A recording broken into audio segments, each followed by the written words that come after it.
ऐसी 4 चीजें मैं आपको बताने जा रहा हूं जो कि आदमी के भाग्य निर्माण में बहुत ही ज्यादा सहायक है। इन 4 चीजों के से आदमी की लाइफ को कहां से कहां पहुंच सकता है, रंक से वो राजा बन सकता है और राजा से रंक बनाने में भी यही 4 चीजें जो है वो सहायक है। आदमी का भाग्य किस चीज से निर्धारित होता है, ये सवाल आम लोग हमारे से पूछते हैं कि क्या हमारी केवल वास्तु चेंज करने से क्या हमारी लाइफ में पूरी चेंज आ जाएगा, क्या हमारी लाइफ पूरी बदल जाएगी, या भाग्य ही हमारा रहे और हम कर्म ना करें और बिना कर्म के भी क्या हमारे को लाभ की प्राप्ति होगी। तो मैं आपको वो 4 चीजें बताता हूं, आप तसल्ली से मेरी इन बातों को सुनिए। आप देखेंगे कि ये चीज जो है आपकी लाइफ में बड़ा ही पॉजिटिव रोल प्ले करती है और इन 4 बातों के अलावा आप अपनी लाइफ में तरक्की को प्राप्त कर ही नहीं सकते, जिसमें कि पहली रूल है वो है कर्म।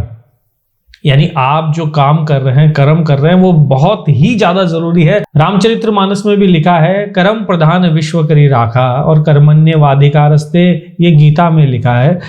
तो सबसे ज्यादा भाग्य को बनाने के लिए जो जरूरी है वो है कर्म। नंबर 2 जो चीज है वो है आपका भाग्य। कई लोग इसे कुंडली से देखते हैं, कई लोग हस्तरेखा से देखते हैं, कई लोग अलग न्यूमरोलॉजी से देखते हैं। अलग अलग तरीके से इस चीज को देखा जाता है, पर दूसरी चीज जो है वो भाग्य, क्योंकि कर्म आपके हाथ में है पर उसका रिजल्ट आपके हाथ में नहीं है, और वो जो रिजल्ट आता है वो भाग्य के द्वारा आता है। तीसरी चीज जो बहुत ज्यादा जरूरी है वो है आपके घर की वास्तु। वास्तु भी अगर गड़बड़ होगी, यानी वास्तुजन्य अगर कोई दोष होगा, जो दोष वास्तु से पैदा हुआ है वो होगा, तो उसका केवल और केवल एकमात्र ही समाधान है और वो है वास्तु। चौथी चीज है जिन लोगों के साथ में आप जुड़े हुए हैं उन लोगों का भाग्य भी आपको उतना ही असर करता है। जैसे आपके देखा होगा कि किसी संतान के होने के बाद में आपका भाग्य एकदम से बदल जाता है। लेडी लक जिसे बोलते हैं, शादी होने के बाद जो है वो लोगों के भाग्य में, यानी उनकी लाइफ में मेजर चेंजेस हमने देखे हैं, पॉजिटिव या नेगेटिव।